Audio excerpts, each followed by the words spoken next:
Welcome back to Dev Dive episode 13. I'm your host, Nighthawk. I'm joined, as always, by my co-host, Riot Legend Larry. And our guest today is Riot Mortdog, principal game designer at Riot Games and a lead designer of TFT. Welcome to the show, Mort.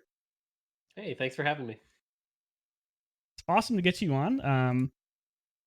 This is definitely going to be a fun podcast because we have a lot of questions about sort of what your role is at Riot. And then we also have a lot of questions about how TFT works. So it's going to be a bit of a dichotomy. So to get started off, Really, it's more about how do I win at TFT? yeah, how do we get better at TFT? We're both terrible. How does that work? That's it. So first off, can you explain your job titles? What does a principal game designer and lead designer do? And what's the difference between those two? Sure. So, principal designer basically is like your rank as far as like how long you've been a designer, what your skill is as a designer. So, for example, like an associate designer is somebody who's new to the design craft and sort of is learning as they go. A mid-level designer is sort of like introductory. They've done a bunch of stuff but can be trusted. Senior shows like higher level. And then when you start hitting principal level, that shows you've got like a ton of experience, can be trusted with a very difficult tasks, leading projects, things like that. And so, like I said, that's sort of like the craft level. And then the lead designer actually has to do with the project level. So separate from your task, like you could have a small project and a mid-level designer could be the lead designer of that small project. Likewise, a bigger project might require a senior, or in my case, a principal designer to lead those projects. So that's kind of the difference. Awesome. So to start off, I think the best question to start with is how did you actually get started in game dev? Yeah, so it's funny. I have one of those like stereotypical like I always wanted to do this stories. I remember when I was graduating kindergarten, I have this memory of like the teacher saying, "You're going to grow up to make video games." And so pretty much my whole life was like playing games, playing games, playing games. Even when I wasn't allowed to play games, I would often read the like players guides. So it was just like learning about the games and sort of seeing all the different maps, and it was fun to learn. I would take out paper and like start drawing my own games. I have like old papers of like me making a Nintendo RPG as a kid and sending it into Nintendo Power. So very much one of those like addicted to games growing up things. And then when I graduated high school, it was like, okay, I either want to go into game design or be a teacher. And so I went to University of Washington for one semester and realized neither of those were achievable there. So dropped out. Worked at McDonald's for another year, trying to figure out where to go next. And that was where I found DigiPen. DigiPen is a school up in Redmond, Washington. And at the time, they only had an engineering degree and an art degree. And being as I can't draw very well, I was like, well, this is the best chance I have at getting in the industry. So I'm going to take the programming degree, even though I have no interest in programming, had never done it before. Went there for 2 years and honestly struggled through it a little bit. It was hard for me because, again, no previous programming experience. But crazy fate, as fate would have it, an internship at Nintendo Software Technology opened up, and they were like, "Hey, we're looking for one student, either a junior or a senior." And I was a sophomore at the time. And I'm like, "No, you gotta let me apply. I'm begging you. Like, I'm telling you, you gotta let me apply." Right. And they did. And sure enough, I took their test, took their interviews, took it like more seriously than I've ever taken anything before in my life, and passed their level design test and got the internship there. And then from there, so that was like my first step in. And then from there, did the internship, finished school, got hired full time, and the rest is kind of history. Cool. So you started out at Nintendo, Yep. but I wanted to actually go back a little bit because you were talking about when you were a kid, you always loved video games. What is a video game that you played growing up that made the biggest impression on you? I mean, so I started with the NES, so pretty much Mario, Mario 2, Mario 3, all the Marios. You remember the old like Ninja Turtles 1 game, Yeah. the Mega Mans, a lot of the Mega Man series. So for me, it was all about those NES titles. You also have like the random silly ones like MC Kids, which was a McDonald's kids game, but it was actually like a decent platformer. Um, Bubble Bobble, stuff like that. So I Yes. played a lot of those console games growing up. There was a Nintendo game that I played growing up, and I'm not nearly as old as either of you two, but we still had a Nintendo. We still had a Nintendo. It's called Bible Buffet. Yep. It was I a oh, I fun don't remember that one. game. It was weird. It was really weird. If you go I back and played watch, through the old Bible Adventures game where you had like the Noah's Ark game, and those games were really hard and really bad. But like yeah, when you're a kid and you have these games, you're like, I get to play games. I'm playing this Yeah. one. Like, Yeah. yeah. I think on our Nintendo we had Duck Hunt and Mario, the dual cartridge. Right. Bible Buffet. Um, we had this Star Wars game where Luke is like he's trying to climb into one of the AT-ATs and he's like I don't know. There was a lot of there was a long time ago for me. This is on the very back haze of my memory. I'm more of a Nintendo 64 child. That's where most yeah, of my memories come Gotcha. from. yeah. Yeah, but that's Nintendo awesome. 64 was my teenage years. So Yeah. Man, Nintendo 64. We played Zelda and then Ocarina of Time or Majora's Mask. Both of those games played them to death. Right. GoldenEye, of course. Oof. What else? What were your guys' 64 games? Pokemon Snap was a big one. I'm There you go. topical there. Yeah, I was about to say. Yeah, excited. But also the Pokemon Stadium games, Banjo Right. Kazooie, the Mario parties, stuff like that. Yeah, Star Pokemon Fox Snap. 64 was one that Oh, I Star got Fox into. 64. Star Fox. Yeah. I Yeah. remember paying $90 at KB Toys for that game because it came with the Rumble Pack. Yeah, The okay. Rumble Pack, hell yeah. Man, who doesn't love the I know Rumble Pack?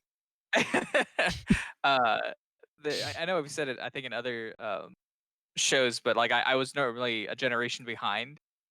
So like whenever the PlayStation, I think the PlayStation came out, and then that came after the N64, or it was either Yeah. the PlayStation 2, one of those.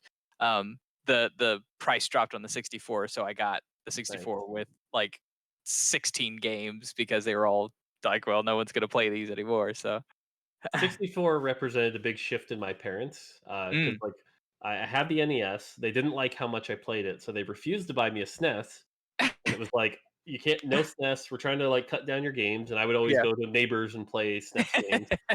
And finally, they realized this isn't going away. Let's encourage Mhm. it. And so my dad buying the N64 was like a big deal. And that day where Oh we yeah. played Mario 64 was huge. Oh man.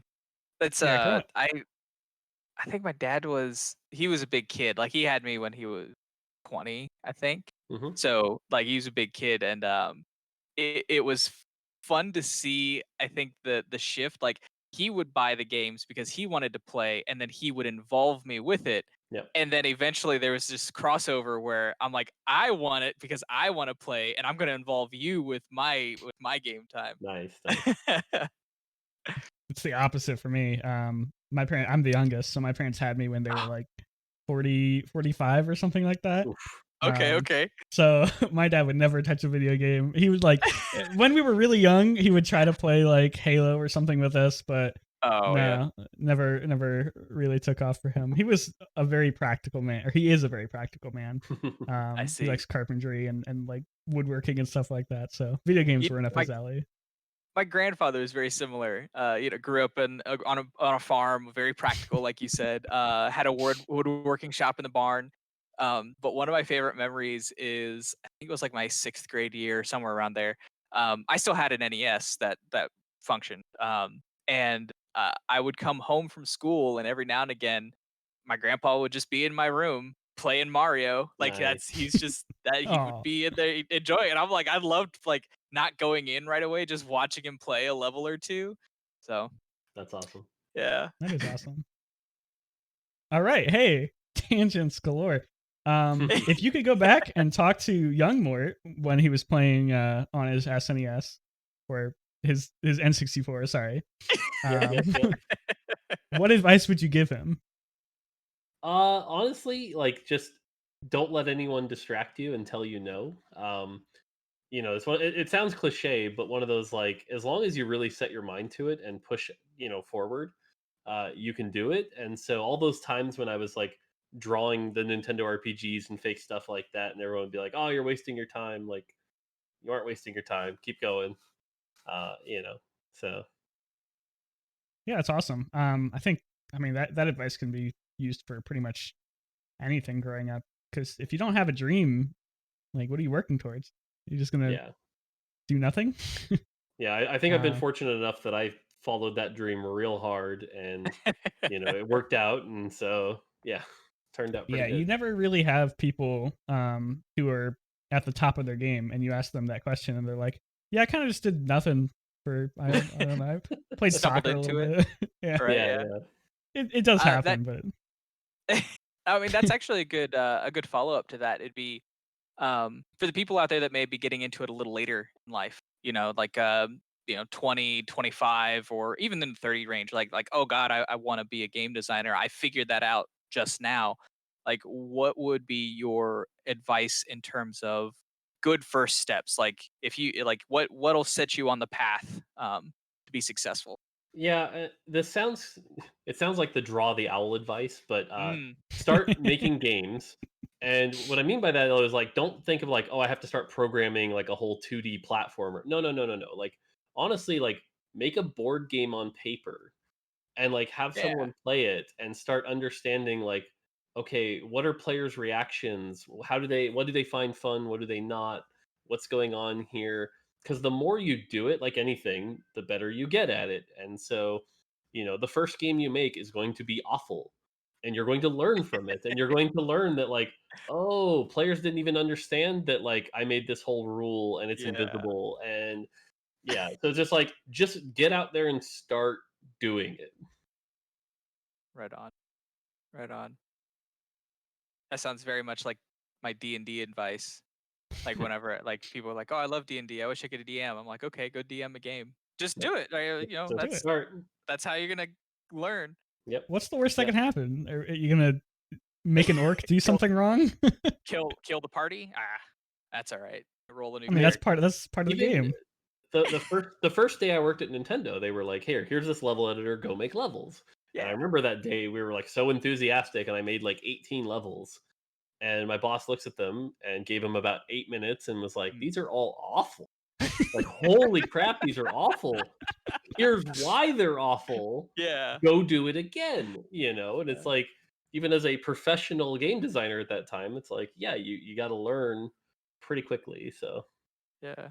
And that's So what? actually for Oh, sorry. Go oh, ahead, Blair. I'll say just for a quick plug. There are plenty of people out there that element that Mort we brought up, like find someone to help you understand why something is bad, right? Because knowing something's bad is one thing, knowing why something yep, is completely different. Um, yep, and there might be people out there like, well, I don't have anyone around me, or I'm not in an area where there are people who can really give me good critical feedback, right? Like, and that like don't discount the player feedback, right? Don't discount your friends' feedback. But also we live in the world of the internet, right? Like go out there, find game communities, go out there, find people online, like try to connect with professional game designers, even if they are quote unquote, associate or lower level. I mean, they're yep. they're gonna have knowledge that you don't, right? Like don't ever discount that. Here's a Nintendo lesson for you. Mm. One of the things we always used to do was called the 35-year-old mom test. And I will say 2 years ago, I realized, wait a minute, I'm 35, and that made me feel really freaking old. But we would bring in like, stereotypical moms who like don't play video games Mhm. to play the games. Because if you can make a game that they enjoy, Mm. you can make a game anyone enjoys. Making a game a kid enjoys is easy. Kids will play damn near anything, you know? It's true. And that's where you'll actually learn a Yeah, lot. right. So, like, even if you don't have somebody who enjoys games nearby, find somebody who doesn't, who's willing to give you the time and, like, Yeah, see if you can get them to have fun. that's good So advice.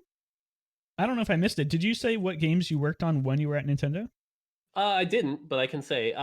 So there were 6 Mario versus Donkey Kong titles. The first of which was Mario versus Donkey Kong 2, and then they all have a bunch of subtitles, all the Okay. way to Mini Mario Amiibo Challenge was the last one. There was a game called Crosswords Plus, in which I learned more about crossword puzzles than I ever wanted to learn. But That was the 35-year-old mom game. it was. Um, I never thought I'd be a crosswords puzzle expert, but and Oh man. that one was important because learning that you can put your effort into a game you don't enjoy is a Hmm. very important lesson. Yeah. And then the last one is called Aura Aura Climber.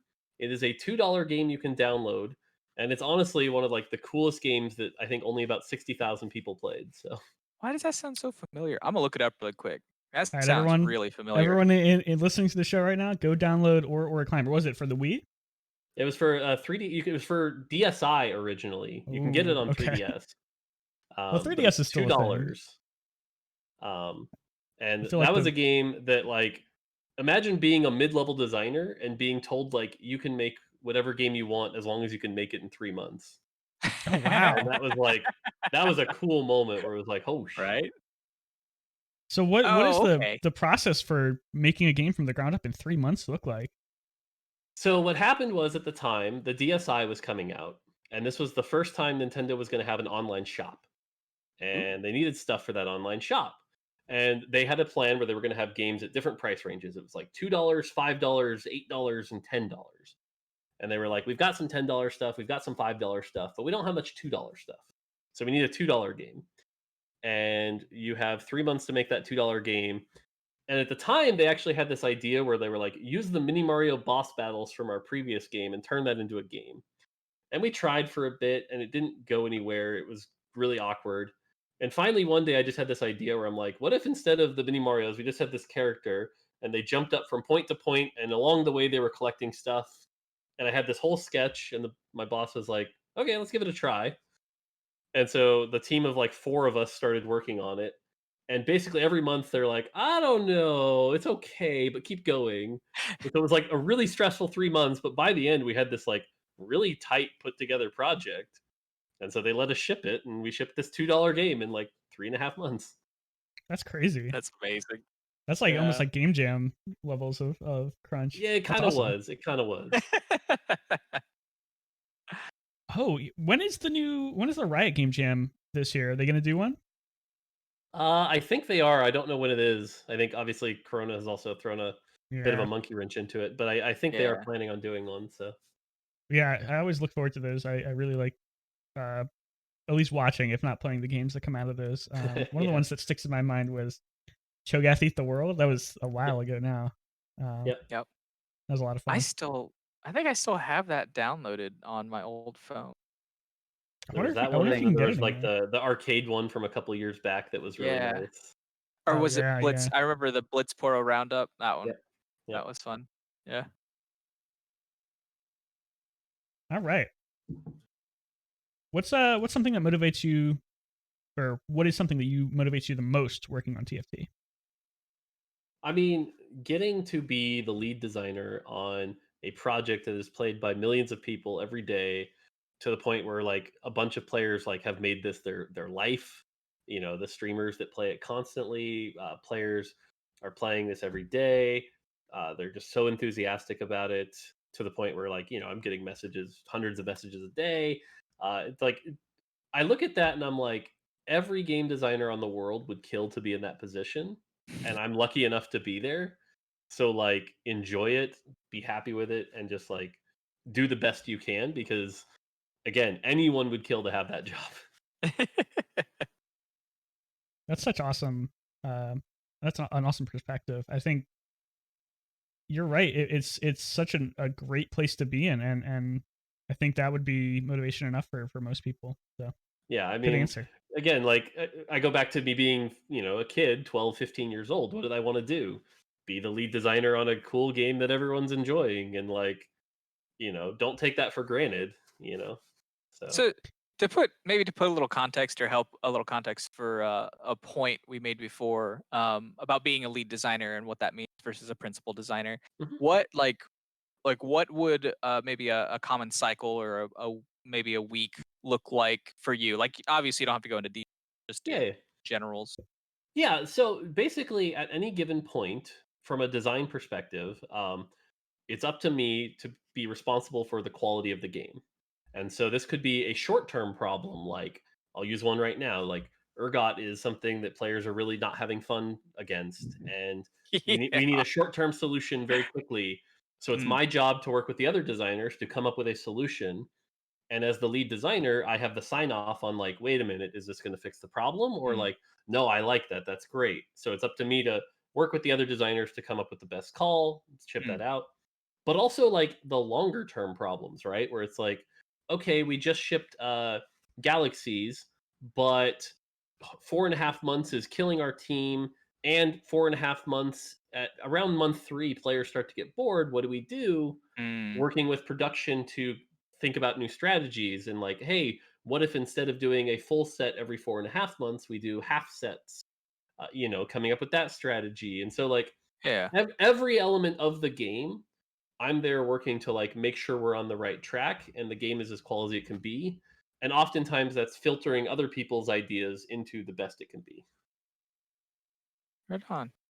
Yeah, and I think the half set landed really well in my opinion. It really refreshed the game in a way that just adding a couple more units I don't think really ever got to. So Yep, congrats for that that. was That seems like a that great was the accomplishment. theory, and I'm not gonna lie, there were nights I wasn't sleeping. It's just like, is this gonna work? But so far, it seems to be like S plus. We hit our goal. Nice.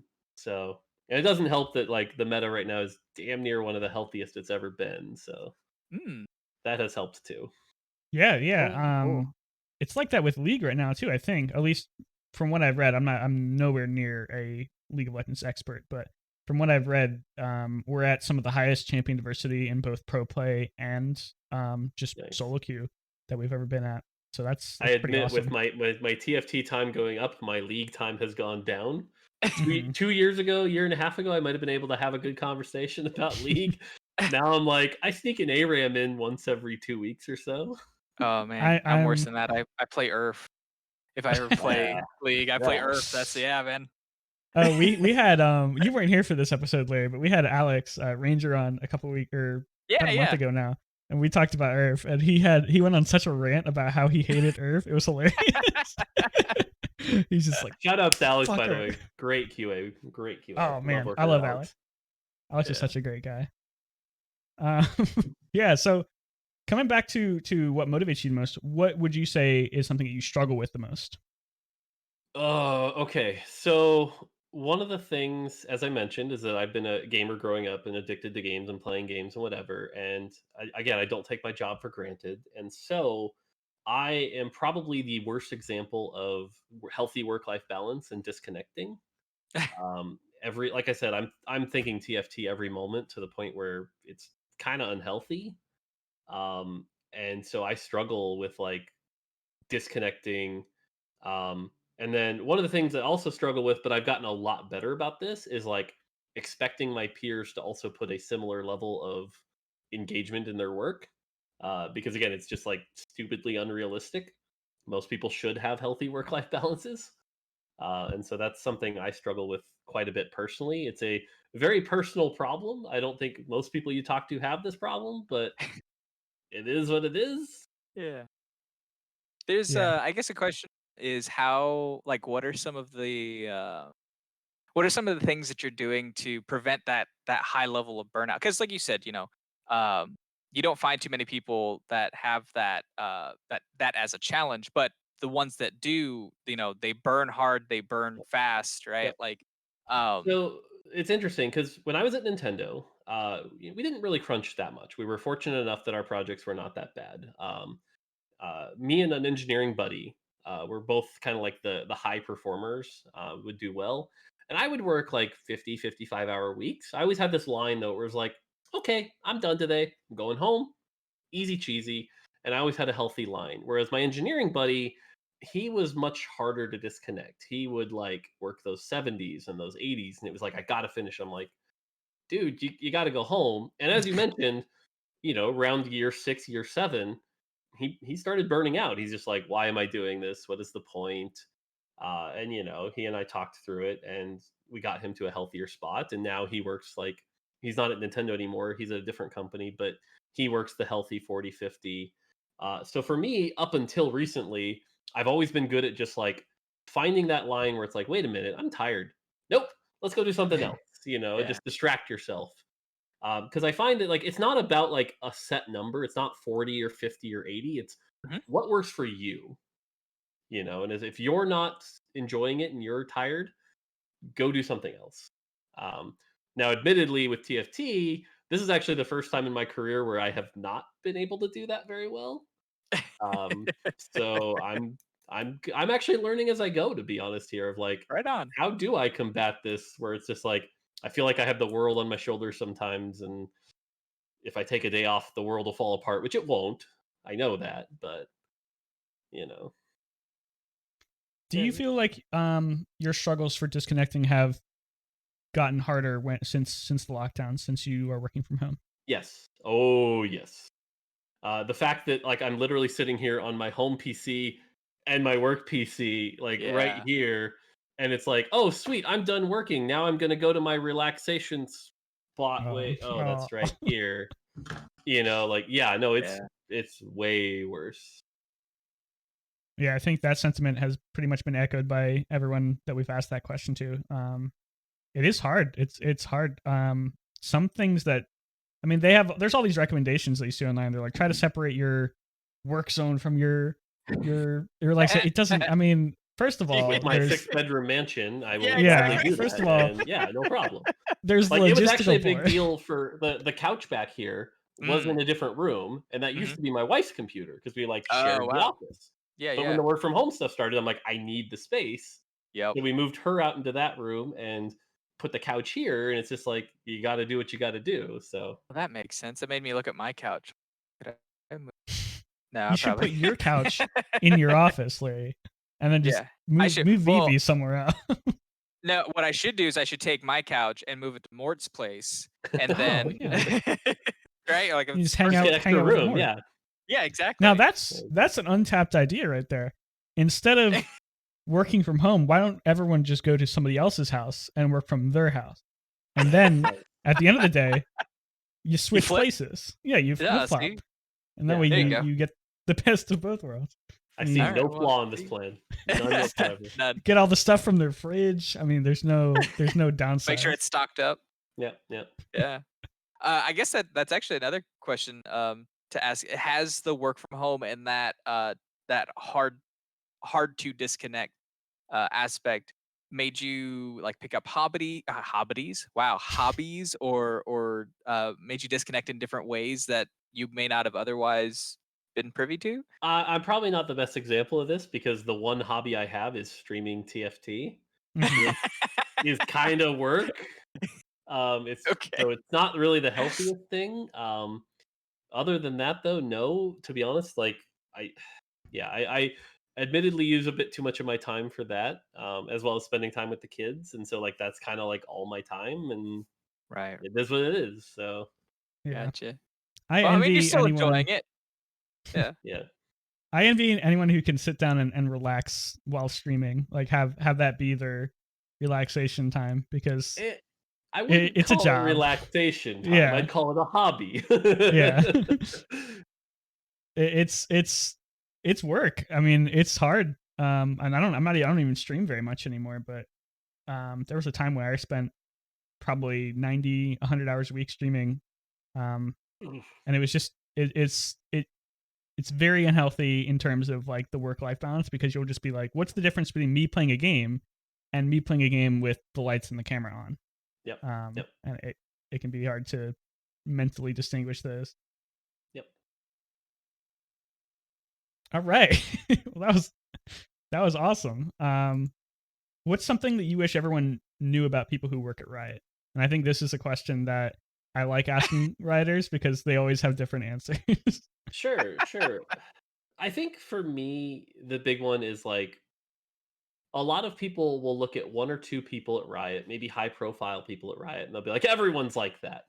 And especially with some of the bad news that was out there, right? With all the different stuff going on, it was like, oh, Riot is completely like this.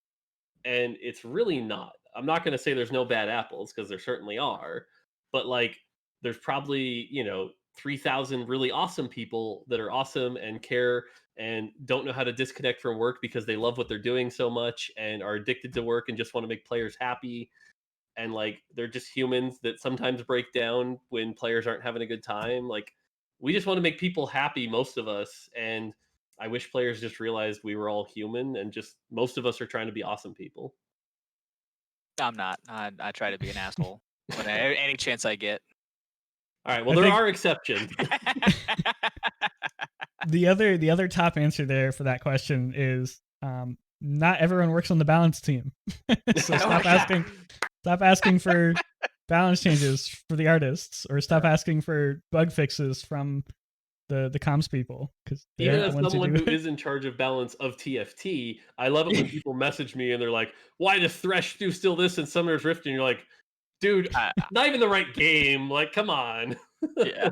I think that's something that is a major advantage for Valorant, is because it's such Yep. a disconnected game from the rest of what Riot's been doing, that Yep. people can finally understand that, hey, this is not the same game. People aren't going to be making the same. Not the same people making the Yeah, same not the same thing. people. Yeah. But who I, knows? I I feel haven't. like even the Valorant devs though probably go into a Valorant game and get someone being like, "Yeah, but tell your buddies to nerf Thresh." You know, like, Yeah. Oh, the worst Dude, the one. fix your client.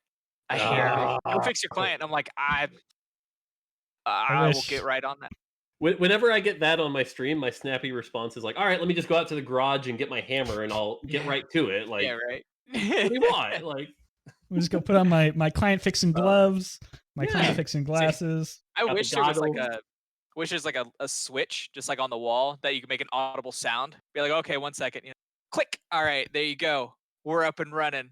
There you That's a good are. prop right One there. one That's of what you the should other do. one of the other good ones I did was like we were working on ranked rewards, which finally came Mm. out, thank God. Oh yeah. And they were taking a while, and someone joined my stream was like, "Where are the ranked rewards?" And I'm like, "Yeah, just right over there in the closet. When I feel like it, I'll fucking get them. Like, what do you want?" Just grab this box of Victoria's Silver Ring. Oh, dropped Yeah, it. yeah. Oh no. That would be real Fine, I guess funny. I'll ship them. Just sit there, just have a box. It's like right here, like jiggle, jiggle, jiggle, Yeah, jiggle. yeah. honey, where did you put the The League of ranked Legends? rewards. Are they Where's over? my ranked rewards? Nice, nice. Oh, oh. One last thing. Mhm. The my friend got banned from League for not Oh. doing anything. Can you Yeah. take a look at his case? That one, I see that one Yep, on like yep, every that's a tweet good one. from a Rioter. They're like, hey, You, you know what I really need to do, because our group of friends, Ben and I will play League every now and again with a group, and it's gotten to the point they've dealt with it for years that they start taking bets when someone goes, oh look, a rioter, oh hey Mr. Rioter, or anything, like acknowledging that at all. They will start making bets on like, what do you think they're gonna ask? Like what's the next Oh, RP nice. RP Yeah, is one of them. RP, Fix yep. the client is on the rise. Yep. Yep. Something very balance. toxic. Right. Yeah. Oh yeah. The one we used to do is at the time I didn't have Riot in my name, Mm. and Riot Jag at the time did, and we would play together, or with any other one who did, and like you troll them, and you're like, "Oh my god, it's a rioter! Can you believe it?" Oh no. I feel like you've lost that level of anonymity now. Yeah, it's real bad when I get in like an ARAM game and they're recognizing me. I'm like, "Oh god." Yeah. That's why you need to have a secondary account that's just random letters and numbers that you can use to troll Jag Yep. with. Yep. So getting back on track, this is a question that we had last week last episode that I really, really liked, and Ryan gave an excellent answer to. So I wanted to ask it again for you. Mhm. What are some of the definitive moments from your career that you'd like to share? Something that made you think, this is why I do this job. So I have one that stands out above all the others, and it's really funny. We had just shipped Mario vs. Donkey Kong 2 March of the Minis, or one of the subtitled ones. I think it was like the second or third one we shipped. It was the one that sold like 3 million copies. It did really well. Oh nice. And I think it was about 2 months after we shipped it, and my wife and friends and family, we all went out to Outback. We're just waiting in line at Outback, and it's like they hand you your thing. It'll be like 15 minutes, blah blah blah. And as we're sitting there waiting, there's a kid like 3 kids over playing his DS, playing the game, Oh, that's cool. and it was like, holy shit, he's playing the thing I made. And like that moment will always live in my mind, is like, oh right, people love this stuff. Like this is great. And That's it's funny awesome. because like Riot, I think sometimes takes that for granted because it's like, oh yeah, we're just kind of the biggest game in the freaking world, like whatever. And you have been for forever. Yeah, but like, as the Nintendo developer who like, you're not the big stuff. You're like a side third, C tier Nintendo developer. It was like, whoa, they do like this stuff. And it was like earth shattering for me at the time.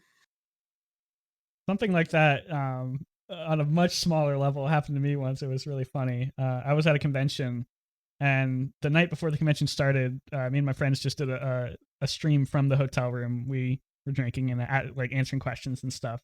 And we had a decent amount of people coming in. I think it was like 50 or 100 or so.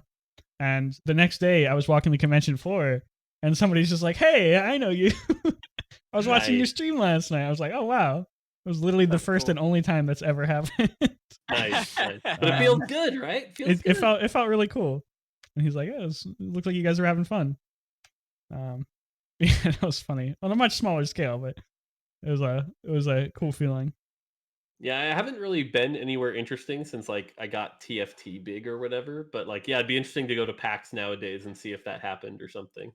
Yeah. Yeah, Riot hasn't done a huge presence at many conventions for the past few years, I don't think. Yeah. It used to be PAX was a big one. Summoners Yeah. Con. Did you ever hear about Summoners Con? That was Mm-mm. a long time ago. Yeah. That was fun. I didn't Nice, go, nice. but I had a lot of friends who went. There was a lot of cool stories from that. Cool. Anyway, so if you weren't working on TFT or you weren't working at Riot, what would be your dream project? Like, what would be your So goal? If you had 3 months to make it, what would you oh god, no. I take a 3-month vacation. No. The game I tell people that like if I don't make one of these before I retire, then I'm a failure. Is I want to make a Metroidvania. Ooh. The Hollow Knights of the world, the you know Guacameles, Oris, etc. I want to make a Metroidvania. I've my sophomore, yeah, my sophomore student project was actually a co-op Metroidvania, and the art was terrible and the controls were okay, but like it was actually pretty cool.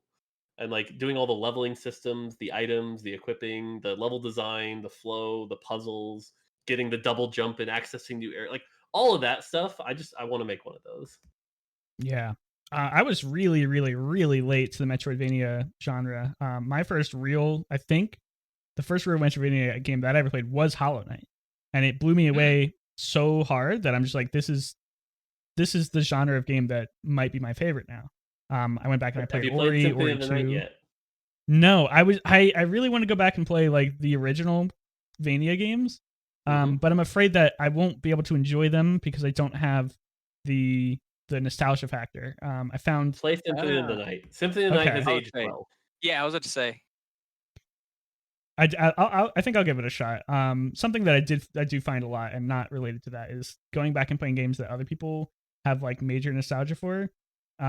It hasn't worked out for me yet. The big one was WoW Classic.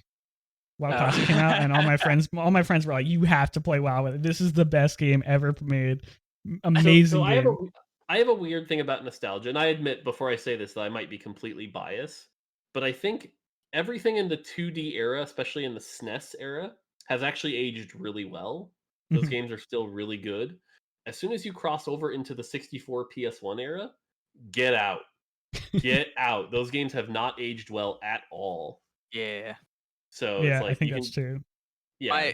My theory, Well, based off nothing, is because back in the SNES days and the NES days, it was game design. Game design drove what the game was. They didn't have any really art or cool Yep. engineering or gimmicky things to fall back on. So I think Yep. that's why they feel like they've held against the test of time because good design is good design. Yep. Yep. that's a good point, though. What you were saying about the N64 days is, I think even the biggest Ocarina of Time fans, and I love Ocarina of Time. It's hard to go back and play Ocarina of Time like in the original form, not the 3DS remake, and be like, hey, this is a really enjoyable game. Yeah. And some of that is because you have played it to death, but some of it's because, hey, I mean, the rough. C controls are terrible. Yeah. The fishing minigame makes no sense. The But by, the by Gerardo. comparison, Link to the Past is still a very enjoyable 2D Zelda. It's still really good. Yep. Yeah. Yeah, I mean that makes a lot of sense. Maybe I'll give it a shot. I just wanted to finish my WoW anecdote because I thought this was really Yeah. funny. Oh, okay, yeah. Everyone I know, and I know Larry, you played WoW. Did you ever play WoW? Oh Mort? yeah. Oh Oh, yeah. you okay? So you probably have like some level of nostalgia for it. I never played Mhm. WoW. I only ever played one MMO, and it was a terrible one. So I Okay. didn't really have much nostalgia for it. I went into playing WoW Classic with my friends, and my experience was waiting in a login queue for 6 hours, joining in a very crowded starting zone with a bunch of people jumping around, and my most exciting experience from the entire event was learning how to conjure water and just giving it to random people at an early level. Yep. And I was part of the area where it was, I think it was Hogger, where people were lining up to kill Hogger or something. Hmm. Hmm. Um, and you literally had to wait in a queue Yep. for an I hour. remember seeing those screenshots. Yep. Yep. The I'm like, lines. Yeah. this is fun for you guys, and they're like, yeah, it's great. I'm like, all right. I guess I See, I just don't started get it. playing WoW like a month after it came out, so thankfully I dodged a lot of that stuff. Mhm. And I mean, I don't know how much of that is just from the classic being so popular at launch. I'm sure if you went back and played it today, it would be a little bit better experience, but Yeah. oof, it didn't hit me well. Did you play classic or WoW? Did you play the re-release of WoW Classic, Larry? No. No. Oh. Oh no. Well, Oh, are wait. there? Sorry. No, no, I never. I, I'm kind of like wowed out. Yeah. Uh, most of it's not because I played the game a lot. I haven't. It's because everyone that I do play with are very hardcore, and they're like, it's out. Yay! 24 hours later, I'm max level, and I'm like, I just got to the first quest area. Like, what the hell? They're like, Larry, you're too slow. I'm like, it's because I'm trying to play the game. That is the most frustrating part of MMOs. When you want to play with friends, is everyone plays at a different rate, and whether it's Yeah. because they don't have the time, or they don't have the energy, or they just don't have like the crazy lizard brain that just goes, "This is how I optimize this XP gain perfectly." So It one of my crazy gamer moments here is I have server first level 80 human and rogue. Oh wow, So right you yeah, should on. definitely get know about a the little like craziness. plaque on the wall. Be like first human on what I server have did you the play on? achievement. The achievement's still in the account. Feels Oh, good. that's Nice. awesome. That is something that I really miss about older days of gaming. I feel like achievements have really lost a lot of their luster Oh over yeah. the years. You still Not have really Steam achievements achievements, anymore. but nobody really cares about Steam achievements. Um, Yeah. Yeah. I never got into it, but the Xbox days where people would literally like grind for the most gamer score. Yep. Not Oh me, yeah. but I always thought that was really cool because people have like Yeah. they'd buy No, these terrible games just because they have like the most The gamer numbers, points. easiest to Yep. get. yeah, It was so Yep. stupid, yeah. but I loved it. Um, oh Then it man, turns into like golf, where the lower the score, the better. Yeah. I totally lost track of what I was gonna say, but That's all right. um, I guess we'll just go back to the doc. This is a tangent Welcome to the show. towards yeah. Welcome to the show where we talked for 30 minutes about WoW and then have to refer back to our document.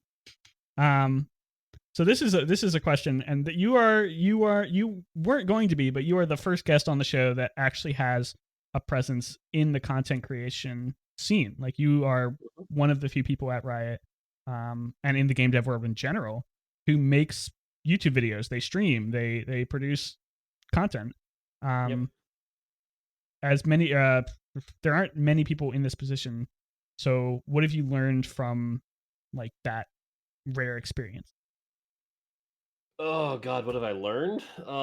Lots of things. Okay. It's really We'll hard. we'll start small and then we'll work up. What inspired you to start? Yeah, so interestingly enough, I'd worked at Nintendo for 11 years, been super, super busy, got the job at Riot. And the first like 6 months, I wasn't that busy. You know, you're a new person on the team, you're not having a ton of work. And so I had some extra time. And so I was like, I'm going to try making some YouTube content and streaming content. And I did that for a while. I think the most views I ever had was like 20, and my YouTube channel had like 200 subscribers. It was called First 30 of Game Design, where I play the first 30 minutes of a game, stop, and then be like, all right, would I play any more of this? I just would Oh, like okay. critique games based on that. Very, very narrow, very niche, but it was kind of fun. Fast forward, then I started getting busy at Riot, lost interest in that. And then TFT got big, and I'd been doing the Twitter thing for a while, just as like a contact. Um, but a lot of people were asking questions, and it was actually my wife who was like, I bet they'd like to see you like stream the game and talk about the game. You should pick that up again. I'm like, all right, I'll give it a try. And so I booted that back up, and it started doing pretty well. And it was like people enjoyed it, so I kept doing it. And then, like, interestingly enough, I wasn't going to do any YouTube stuff either. Like, I'm just like, again, just here for people. But a lot of people were like, "Hey, I can't watch your stream, but I really want to see stuff. Can you post it on YouTube?" And I'm like, "All right, sure, no problem." And so I started picking that up, and just yeah, I just kind of kept going, and it also allowed me to learn about the streaming ecosystem that I didn't really understand. Where it's like, how are people making a living off of this? What the hell? So it's kind of allowed me to learn about that as well. So Yeah. Streaming cool. and YouTube videos it's such a different place than it was 10 years ago. Yeah. And even 5 years ago, it constantly evolves. So like taking the time and the effort to really just sink your teeth into that sphere is very Yeah. commendable. It's The I'm sure but it's incredibly hard to like just sit down and be like, hey, I want to stream you stream for a long time too. You do some long streams sometimes. I've done a 24-hour stream. I did it on a challenge. Okay. That was intense. But yeah, the other aspect too was like, again, I always go back to when I was a kid growing up and playing games. What would I want to? I would love to talk to a developer and be like, "Yo, why'd you do this in Smash Brothers?" Or I'd love to hear your thoughts. And so now that I'm here, I figure like again, treat other people the way you'd want to be treated. Like, cool. So that was the other big Yeah. thing for me. So I'm sure it's a struggle to have that level of communication at all times with people coming into your game, especially when times are unbalanced in the TFT community. Yep. What are some of the things you've learned from dealing with all of this communication that you do on your stream and on Twitter? There's so many. I think one thing is just learning to take it all with a grain of salt. People are emotional, people are passionate, and they're going to say things they don't mean. They're going to say things without thinking it through. And if you take it at face value, you'll go mad. Um, but instead, just kind of absorb it all. Oftentimes, I've had a lot of people like rage at me, and I'll simply reply like, "Cool. Can you tell me why you feel that way?" And as they start to like explain themselves, you can see their temper cooling down and feeling like, okay, cool. And then by the end, they're like, hey, thanks for even just hearing me out. And it's like, hey, no problem.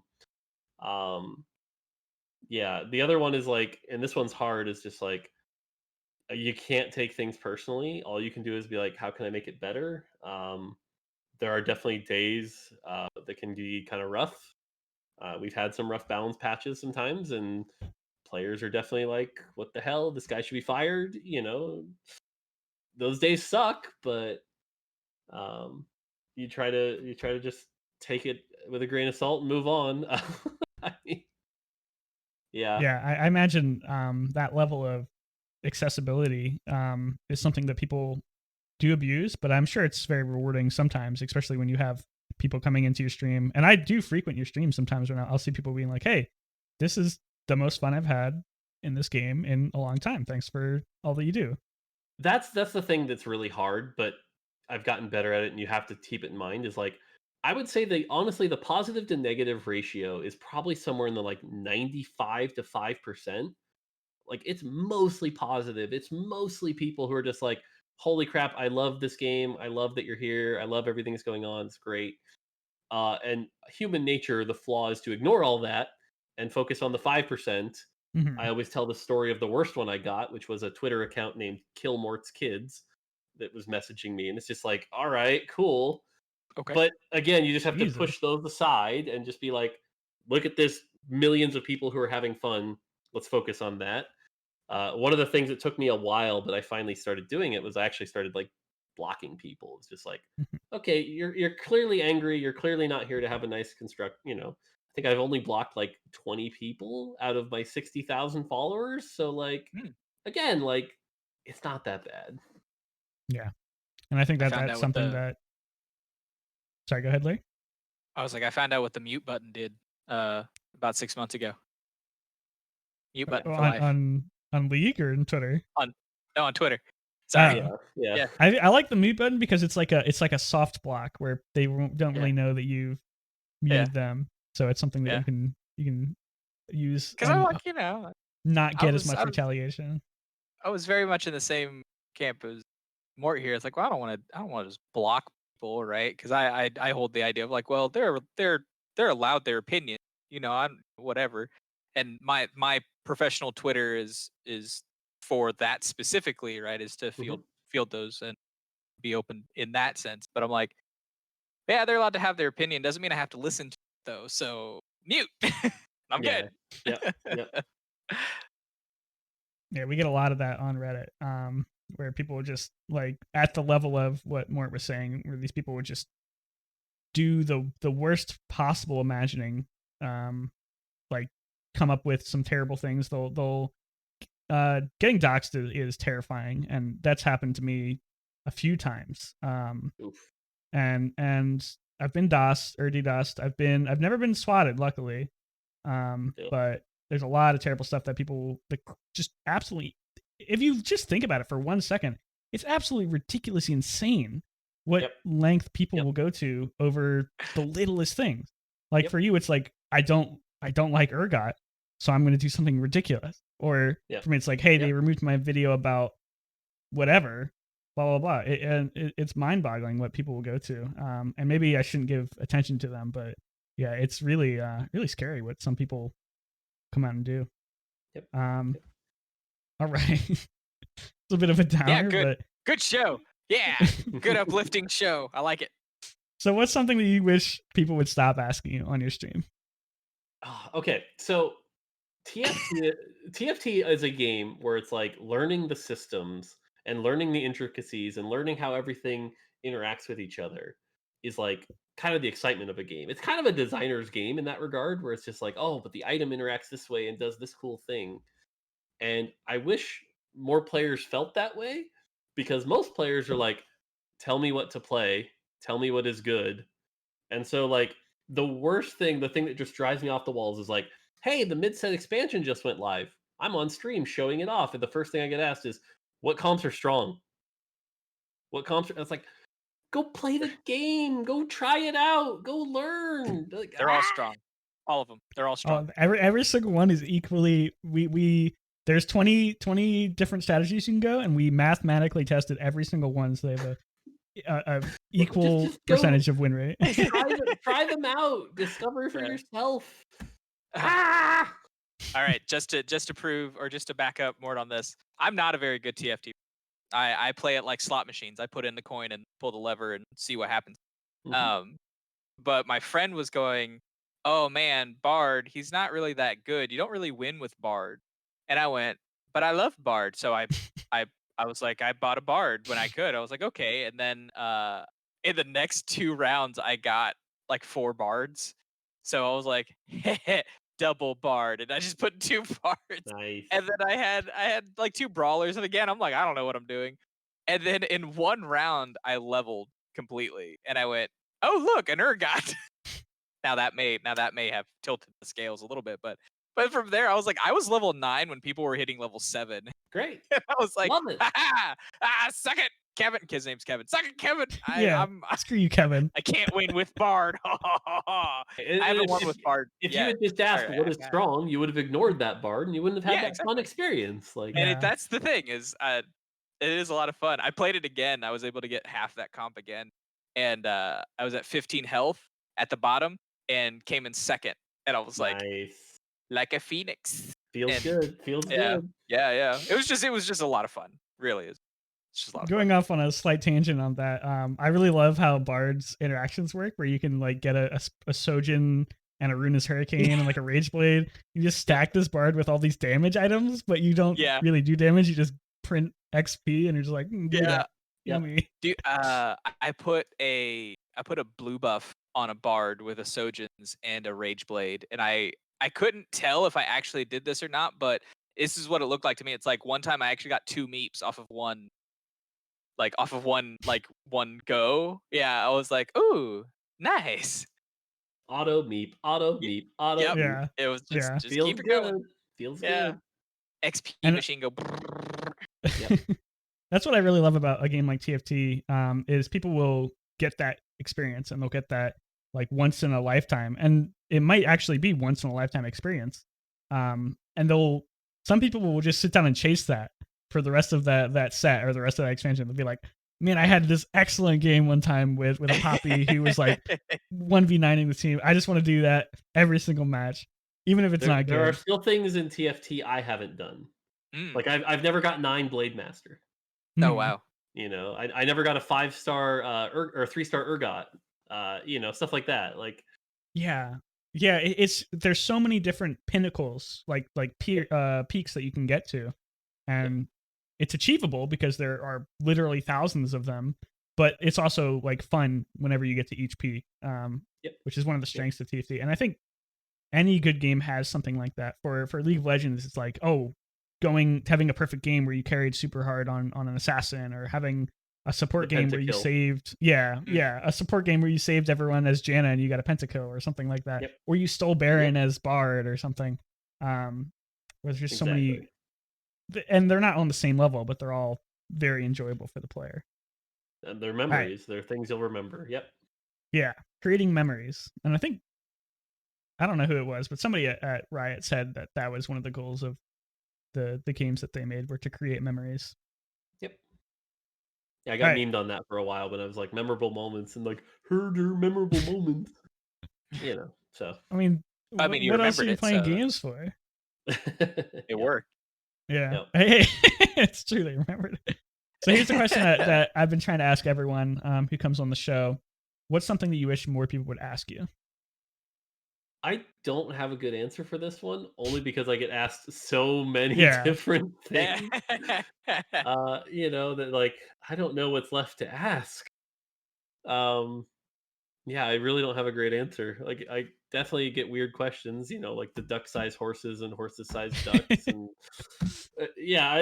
I don't even know at this point. I've answered so many questions on Twitch that, like, I can't think of anything left to ask.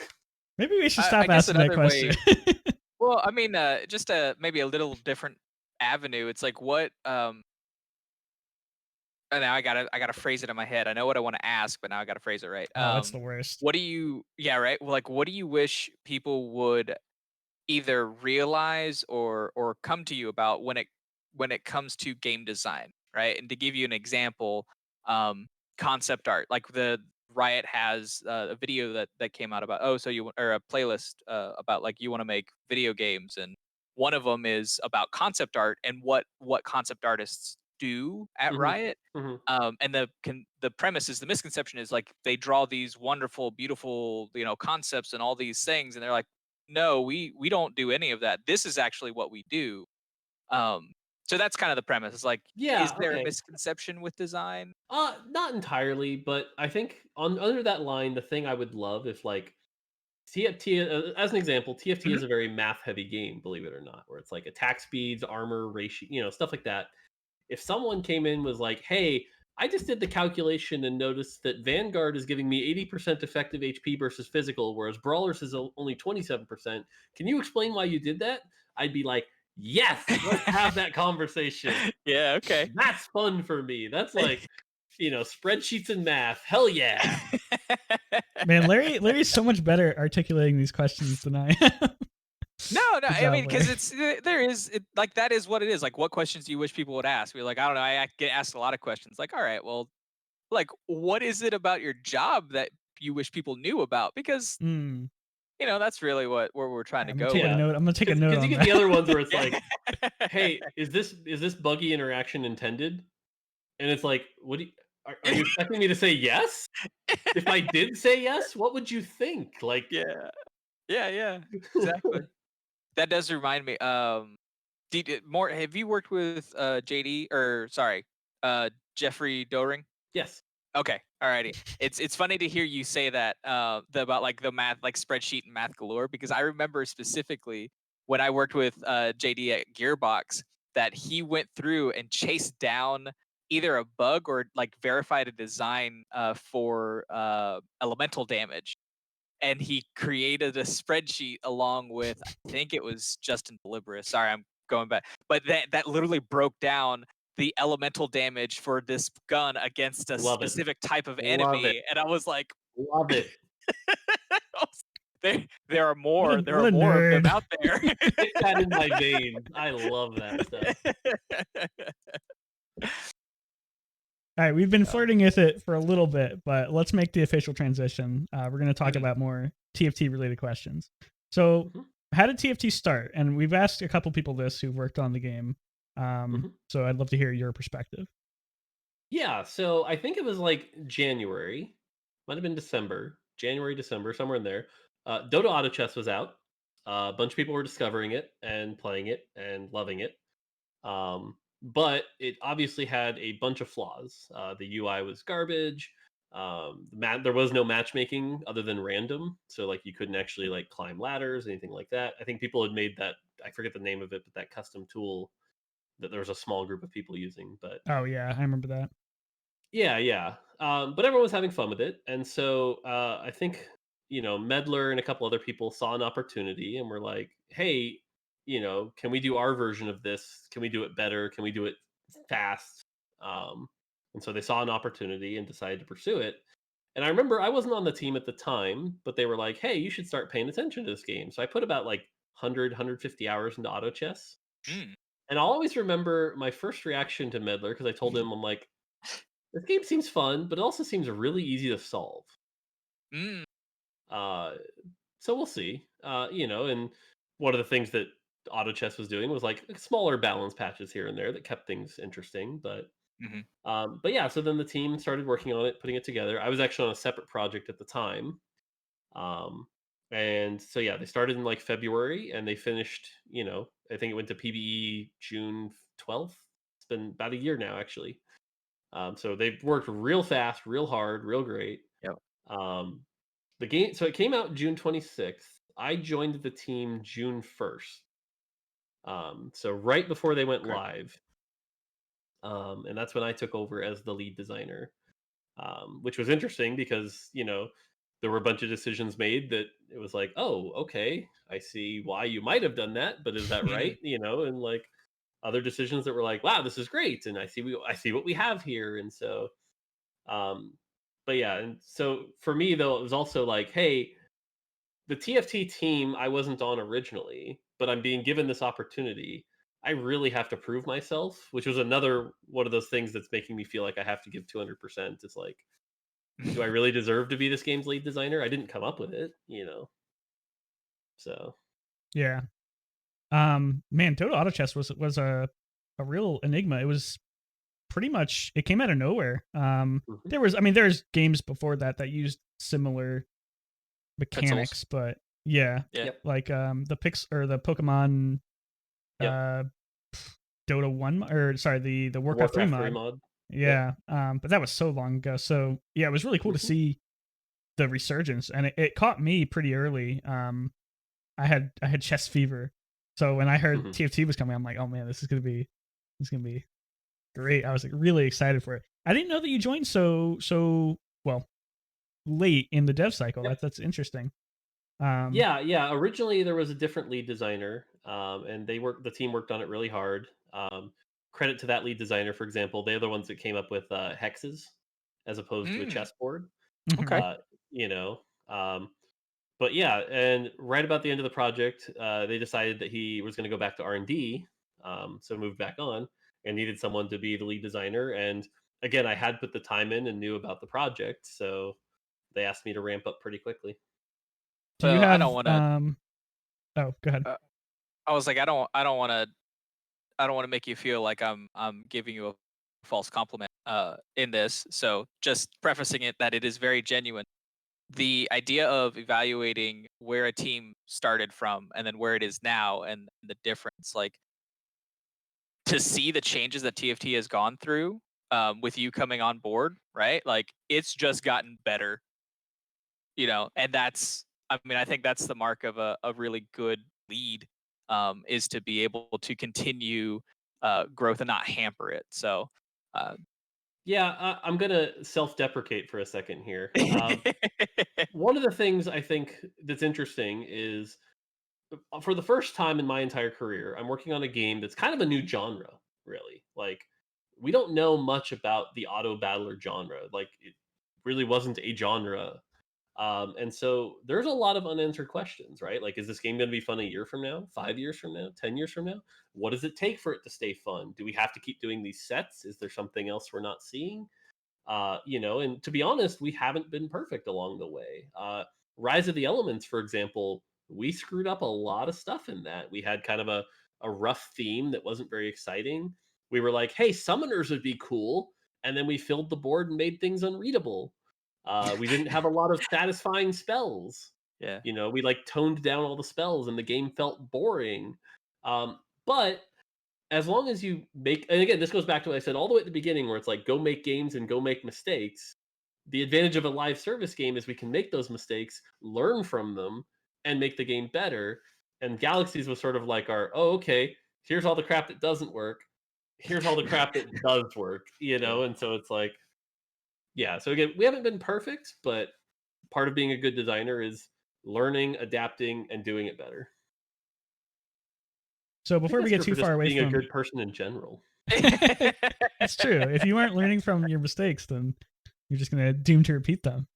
Yeah. Like that. I forget what show that was. Anyway, before we get too far from auto chess, I wanted to ask: did you have any favorite comps and units that you still remember? Yeah. So I was definitely a big fan of the whole was it Mask of the thing that did Mask of on hit Madness? procs with Luna? I mean, so Mask of Madness, Archer was always good. But Luna builds were always fun. Mhm. Kunkka was just like a cool unit with the big boat. I think Kunkka's a great example of like where we screwed up in Rise of the Elements. Like having that big ult and that big boat come in, you need those kind of ults, right? Those big, like, as a spectator, it's just fun to watch. And Kunkka was a great example of that in auto chess. So Yeah, and I think you kind of got that with Gangplank, who has some parallels to Gyrocopter, Yep. where I think he has, especially with the mercenary upgrades, Yep. he has some pretty spectacular ults. I think Gyro and Shadow Fiend were some of my favorite units back in the day. Shadow Fiend and Razor builds, AoE builds were a lot of fun. Shadow Fiend, just like his ult, like most of his damage came from autos because of the demon perk. Well, depending on what you built, but the ult was so cool. Yep. Man. Demon in particular was an interesting trait also, where it was like you always wanted to have one demon on your team, but you could only have one demon on your team. And Shadow Fiend was just so good, you could throw him into any comp. And and you're like, should I build Shadow Fiend? And then you're like, later, should I throw this Doom in? Should I throw this? And then they made like a crazy Sven or whatever it was. I don't play Dota. So the demon that, like, if you played all demons became a real build. So that was the thing. Like, Auto Chess also tried some really weird stuff with like the God build, where it was like, if you have no origins active, then like you just got CDR. Oh, that was another thing. TFT didn't use like cooldown reduction, and at the time, or cooldowns, and at the time, I'm like, that's never gonna work. You need cooldowns to keep people from breaking the game. But it's funny because in a way, it has worked, because it's like making these crazy builds that break the game are fun. I'll always go back to, in Rise of the Elements, I had a triple Seraph Soraka, so she just instantly was like circle, circle, circle, circle, circle, circle, and it's hilarious. But at the same time, when you get to that state, it's like, oh, if it can get there too easily, this is like oppressive. So it has been a balanced challenge, but it has been a fun like +10, And I think when you get to the point where champions are spamming their abilities like super quickly, it can go from being like, hey, this is really fun, to being like, oh man, I have to deal with this triple Seraphs, whatever.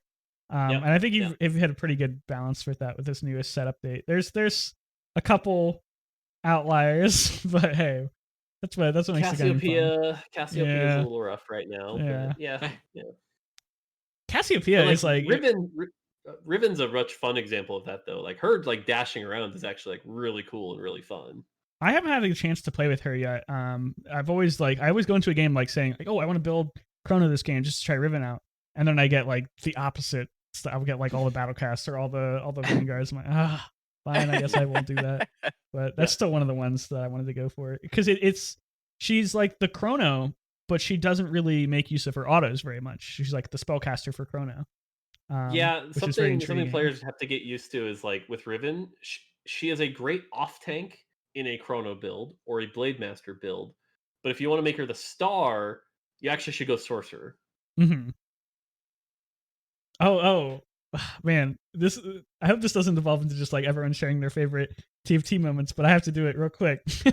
On PBE when Battlecast and everything first launched, one of my favorite moments was I got a Wukong 3 and I put Battlecast, Morellos, and Gunblade on him. Nice. And he was just like spinning around and melting people and healing shooting and lasers. Yeah, shooting lasers everywhere. And like this is peak gaming performance. Does not get better than this. Nice. I think Battlecast is a really fun trade. I hope we get to see some more tweaks to that in the future because I think it has a lot of potential. I really like Hogmon. I really like making people Battlecast. I think the most fun traits are when you can add it to somebody and make it like fun because you can get some crazy stuff with the base Battlecast units, but you can get some really crazy stuff with adding somebody as a Battlecast. Yeah. Blade Master Zed, I think, has been the star so far. Like Blade Master Zed's pretty fun. Yeah. Zed in general just seems like a very fun. I think TFT nails some of the stacking ability champions like really, really well. Zed is super fun to play. Syndra, I think, is another good example. She's not technically stacking, but the ultimate gets more powerful. The bigger orbs. Yeah. And then to some extent Bard, where you're just like you're using this unit to gain a stacking advantage over other people. Yeah, I could talk about that forever. But so how does a set get developed? Like, what are the steps involved coming from start to end? Like, how do you align all these different units and traits? Yeah, I'll try to sum it up. 6 months of work and as quickly as I can. But the general idea is first up we pick a theme, and so this is like gather the skins and groupings and be like, is there a theme that makes sense here? So for example, with Galaxies, it was like, oh, we've got all these project skins and Star Guardian skins, and like, do we want to do a Galaxies theme? Yeah, let's do it. Okay. Once you have the theme, it's then okay, take the however many skins you've got, which for I think in that was like there was like 120, 130 we could choose from, and start kind of like a puzzle building out the sets, right? Where it's like, okay, well, clearly we want Star Guardians. Which Star Guardians do we want? Okay, cool. Now we want Project. But Project needs the same champ that Star Guardian has. Maybe switch a different Star Guardian. It's like you start putting the puzzle together.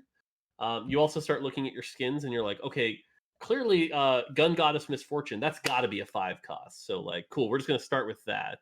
And sort of like doing all of that. And eventually you get to a point where like, hey, you've got kind of the shape of a set. Cool. Then you start like labeling down the traits where it's like, okay, so we've got gunslingers or blasters. How many do we have? Oh, well, we could use one more, or and again, it's just like shifting it all from there. And then once you have all that, then it's like, what are the champion's abilities? And all of this is like anything going wrong at any step, you have to go back one where it's like, oh, Morgana's not working as a Valkyrie. Okay, well, we need to take her out then. Well, that means we need to add a new sorcerer. Well, who's that going to be? It's like very much a back and forth kind of puzzle until you have the nice set that you've got all lined up, ready to go. Do you have any examples of a unit that you put in and you weren't really happy with their like typings, like their thematics? Well, the thematics. So Morgana was a Valkyrie sorcerer, but the skin she used was the Blade Mistress, and that was just kind of a stretch. Morgana as a Valkyrie didn't feel quite right. The spell also as a 1 cost just didn't feel right. But the other one I always like to tell is in Rise of the Elements, we tried to put Bard in as a light mystic. And the light theming was like, not great. The mystic was fine. But the spell was his ult. It was the like, I'm gonna freeze a bunch of people. And when we play tested it, it was like half the time he's freezing 6 of my units and 1 of theirs. This is not fun at all. So like So a just real like bard. real League of Yeah, Legends. Yeah, exactly. exactly. Like a real bard. And so we just couldn't get into a state where we're like, oh, players are gonna love buying this guy. So we ended up cutting him from Rise of the Elements. Yeah. I was like, when I saw that Bard was coming to the thing, I'm like, what are they gonna do with Bard? Because like his skills are so non. I don't like. What are you gonna do? But then seeing the XP printer, I'm like, oh, that's a good idea. I think that's the joy of designing for TFT, right? Is like we could have done the obvious stuff, the boring stuff, like he throws a thing. If it hits two Mhm. people, they both get stunned. Yep, we sure could. But sometimes you want to push the envelope a bit. And credit to Whitrock here, like his very first pitch for Bard was like he farms meeps and meeps give XP. And I remember the exact comment I wrote was, "This is scary. This is weird. Holy shit, let's do this." And so it's like, so you got to push the envelope sometimes. So, what was some like for any of the sets coming out? Like, what was your biggest oh moment when you came to TFT? We're like, oh no, we fucked up. The biggest one I always call back to, there's a couple, but the biggest one from the balance side, I always tell 915 Karthus. I'm like, in 914, Karthus was like, he's kind of weak. We should buff him. And I'm like, these numbers will work. And these numbers were like a 50% buff and he hit 4 more targets. Ooh. And it turned very quickly into, all right, first one to Karthus wins. Like that was the 915 meta. It was like literally you could be running anything and it was like, oh, Karthus, I win. Yeah. That It really, was really, pretty really reminded bad. me of release Zeus in Auto Chess when Zeus first came Yeah. out. Oh yeah. Because he was Yep. like, I don't care what I'm doing. I'm just gonna throw Zeus in, and his ult does not only does it do percent damage to all of the units on the board, it also does percent extra damage to the person. So like Yep. if you win the game, they just take half their health. They take the double damage. Yep, I remember that. Yeah. Oh man, that was Yeah, a so fun that one time. was rough. The other one, this isn't so much an oops as a like didn't go hard enough. So we had a designer who made Pantheon and from set one. And at the time it was tuned to a certain degree. And I'm like, this feels a little strong. And at the last minute, one of the testers also was like, this seems really strong. So I cut the numbers by like 30%. Like, I'm like, okay, let's just nerf it real bad. That way, if it gets out of control, it won't be that bad. It goes live, and it was the most overpowered insanity. And again, dominated men. I'm like, well, I'm glad I cut it 30%, but oops, guess Oh I should have boy. cut it more. I think Pantheon from set one was an excellent example of like one of those units that has just a really cool spell. Yep. Like coming in because the sound effects mixed with the graphic effects is just a very imposing presence. It does remind me of the Kunkka boat a little bit. Yeah, there's an important lesson with Pantheon because, like you said, like the spell is fine. Did the spell need to do percent health damage and stun and leave the Morello burn? And by the way, he's a dragon, so he's immune to magic damage. Probably didn't need to do all that, you know. Too many hats on the hat. Yeah, yeah. Man, set one was fun. I remember set one. Set one was a good setup. Like players always ask for us to bring back set one, and there's a devilish part of me that's like, okay, I'll bring it back so you can all see how much better it's gotten. But then there's like the logical side of me that also is like, I kind of don't want to bring it back, so people will always have this good memory in their head and not Yeah. remember, oh right, Phantom and Hextech were bullshit. we had to talk about this last episode with Ryan, and Ryan's not an engineer or anything like that, but we were talking about why League Classic couldn't be a thing, like why they can't bring back Season 1 League. Yeah. And he told this story about how he was talking to an engineer and they're just like, everything would be on fire, the government would sue us. Everything, it would just be awful. It just it was one little thread. He's like, well, we'd have to do this, and then it just unraveled from there. It just Yep. everything's connected. Yep. Man, I think it's better to look back and just enjoy your time instead of like saying, okay, bring it back. We wanna do this again. More fun to remember. So do you have any traits from any of the sets or even from development that you always loved but weren't very popular?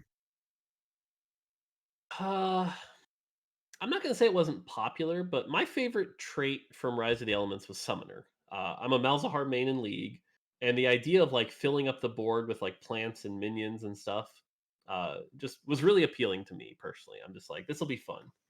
But as I kind of alluded to earlier, it was also really bad for the game. Players were frustrated by like, there's 20 minions on the board and I can't win. That feels bad. It was also bad for like visual clarity, where it's just like, there's a board full of Zeds. I think I'm winning. Those Zed versus Zed fights were hilarious, but like nobody knew what the hell was going on. Mhm. So yeah, just it ended up being, like I said, an appealing fantasy that just didn't work in TFT. I think Beyond, everyone. Oh, sorry. go ahead. I was Go ahead. I was going to say I think everyone really enjoyed, like you said, some of the ridiculous moments that came out of it though, because I remember Yeah, seeing like the crazy Zed with it was either Shojin or Tyr or whatever it was, where he would just go infinite really quickly. there was a moment at All Stars, which is one of the few competitions we've done, where there was this fight between Sneaky and someone else. I forget who, but basically it came down to Zeds versus Sivir. And because the Sivir got the healing on Hand of Justice, the Sivir was able to tear through the Zeds, and she had to tear through like 30 or 40 Zeds before overtime finally kicked in, and then she won. It was this crazy hype moment. So like it definitely generated hype moments, but again, like it was also really hard to understand what was going on. And Mhm. anyone in the audience who didn't play TFT was like, "What is what?" So I think we covered this one actually fairly well earlier when you were talking about what's something you wish people would stop asking, like stop asking what the best things are. Mhm. But what are some of the biggest misconceptions people do have about TFT? So I actually have a better answer for this one. One of the things about TFT I don't think a lot of people realize is just how interconnected every system is. And to be honest, we're still learning just how interconnected every system is. Because one of the most common things you get is like, you guys should just add this champion. You guys should just add this thing.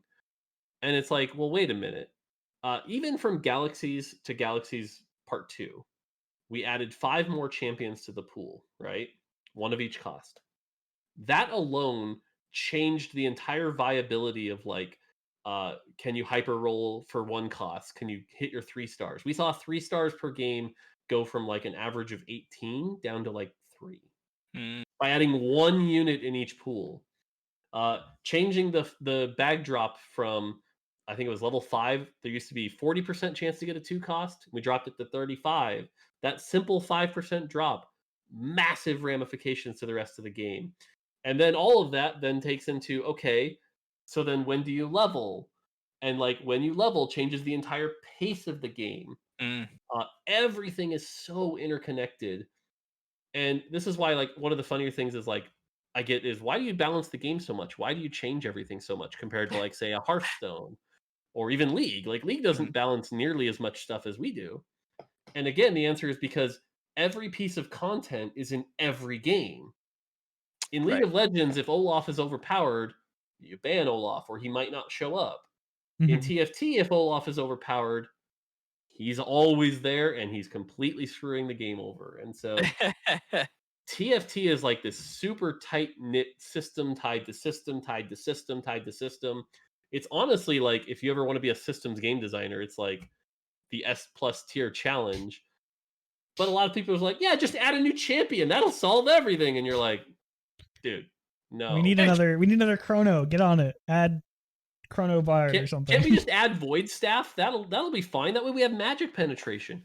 Okay, well if you do that, then that means sorcerers have to go down, and that means mystic is. It's just like domino effect. Yeah.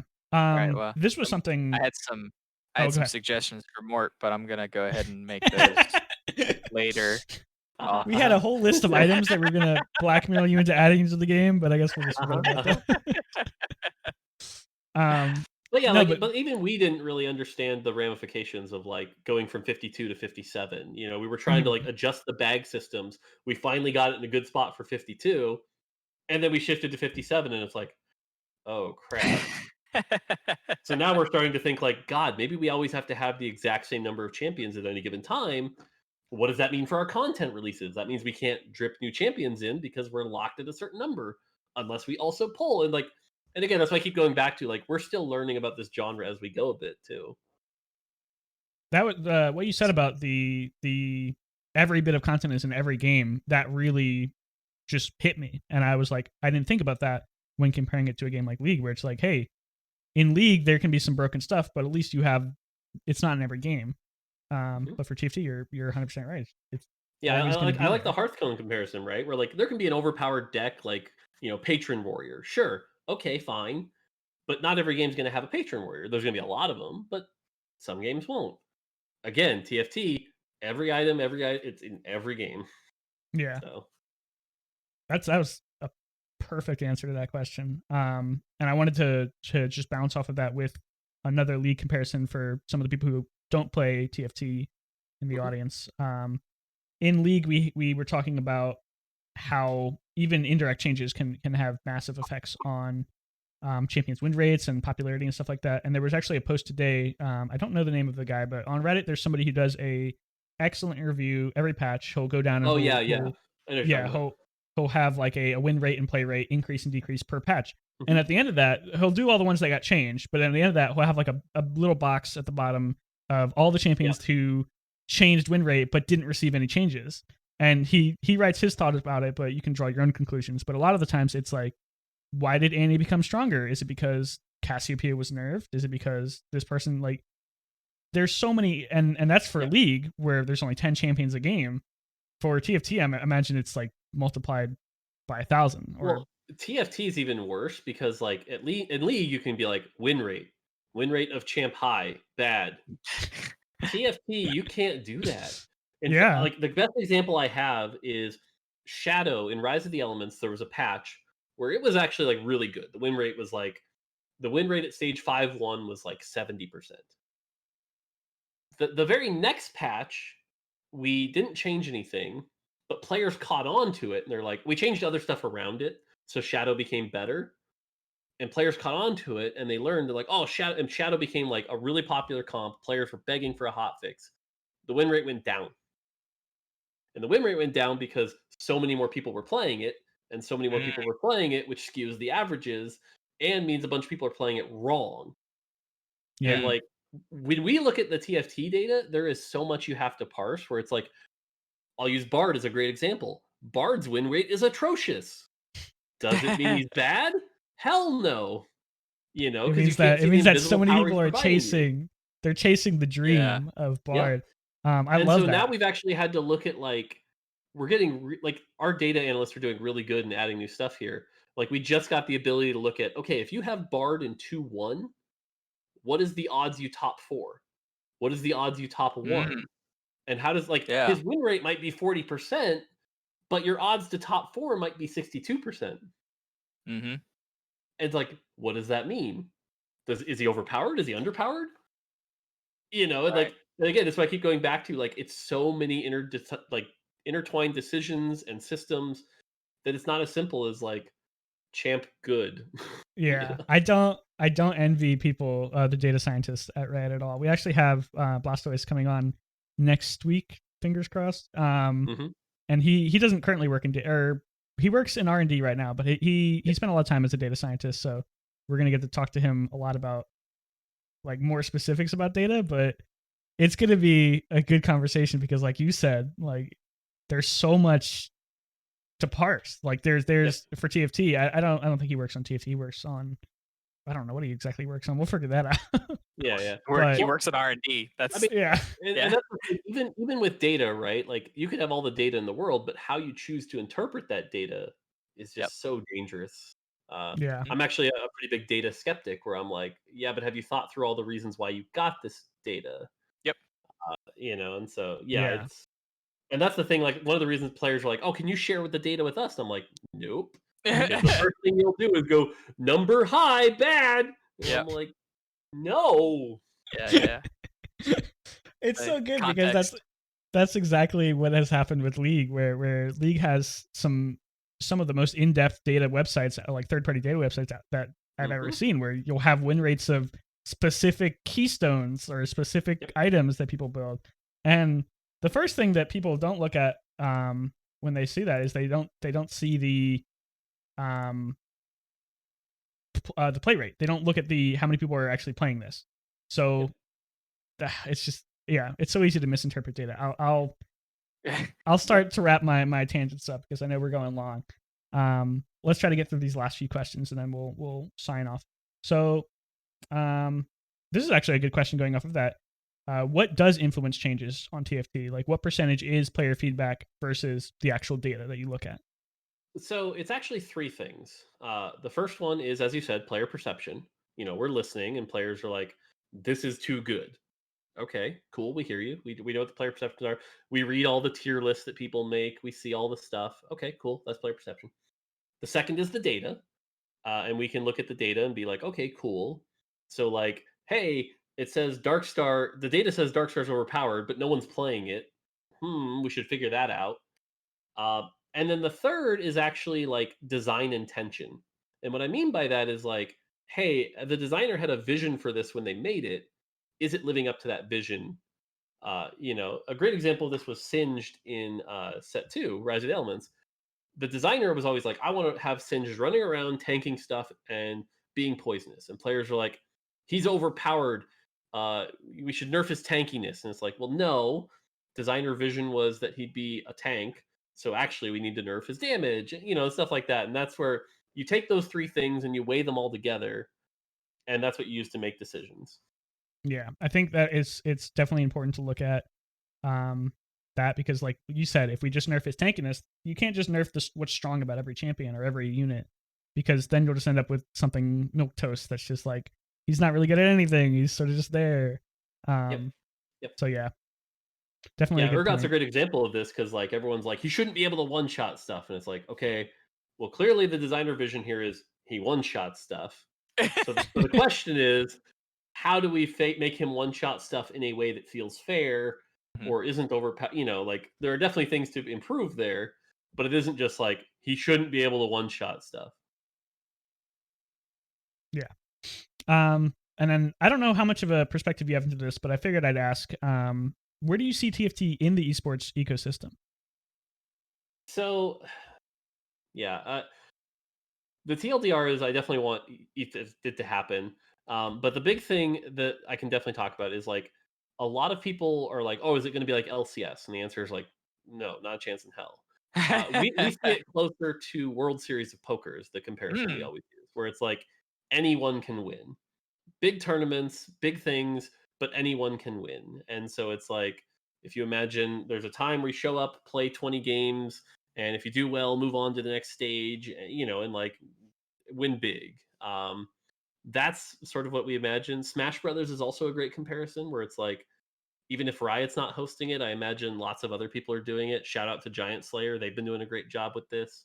But yeah, just like tournaments structured like that people can win and win prize pools. That's kind of where we see TFT esports. Yeah, that's awesome. All right. Last question, and it's the most important question. We've saved the best for last. Yep. Everyone's dying to know. What is the best Little Legend? And this isn't just like objective or No. subjective. This is objectively which is the best. Yeah. We need data, we need hard points, and we need facts. Oh God. Well, I mean, so if you go by data right now, it's probably Victorious Fury Horn.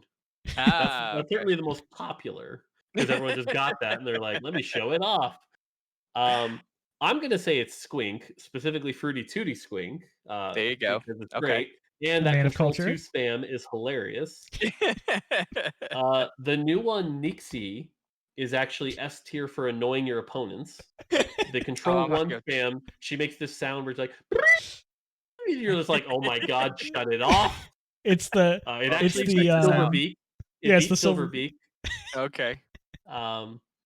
So yeah, those, and I think Pengu is just like gets extra points for just being like the mascot of TFT. Yeah, he's like the Mario. He's Pengu. Yeah. Those would be the ones I would highlight. It's the dab. Yeah, my friend group, they really don't appreciate how the Nico one looks. It just unnerves them. So I love hearing you say that. That's number one for. All right, hey, thanks Mort for coming on the show. We went for longer than I thought we would, so appreciate you sticking around. If you guys haven't already, I'm sure everyone here is familiar with Mort, but check out his Twitter at Mortdog or his YouTube. I think it's just /Mortdog, right? Yep. I think they're all just Mortdog. Mortdog on YouTube and Twitch. Check him out. Daily videos now? Yeah, I try to post one a day, and I stream usually on the weekends for 5 hours or so. Cool. Yeah, so check them out there. I personally am in there at least every now and then. I try to catch them. And then YouTube is always, like you said, it's way easier to catch those when you're not um, Yep. able to catch the live stream. So check those out. And if you're a fan of Dev Dive, check out the live stream here, twitch.tv/Nighthawk20,000. If you can't catch the show live, check us out on YouTube, youtube.com/Nighthawk20,000. We have the full VODs up the show on pretty soon after the podcast goes live, so don't worry about that. And if you don't have time to watch an hour and a half or an hour and 45 minutes, check out the Dev Dive highlights playlist. I'll take interesting clips from throughout the show, and I'll try to upload them to there. So easily shareable, easy watchable clips. So if you like that, check those out. And as always, if you like listening in the traditional format, Spotify, iTunes, Google Podcast, and more, give us a follow on those platforms and a rating if you want. Helps grow the show. And thanks to the listeners for coming out and listening and watching for the 13th time. Have a good day, everyone. Bye.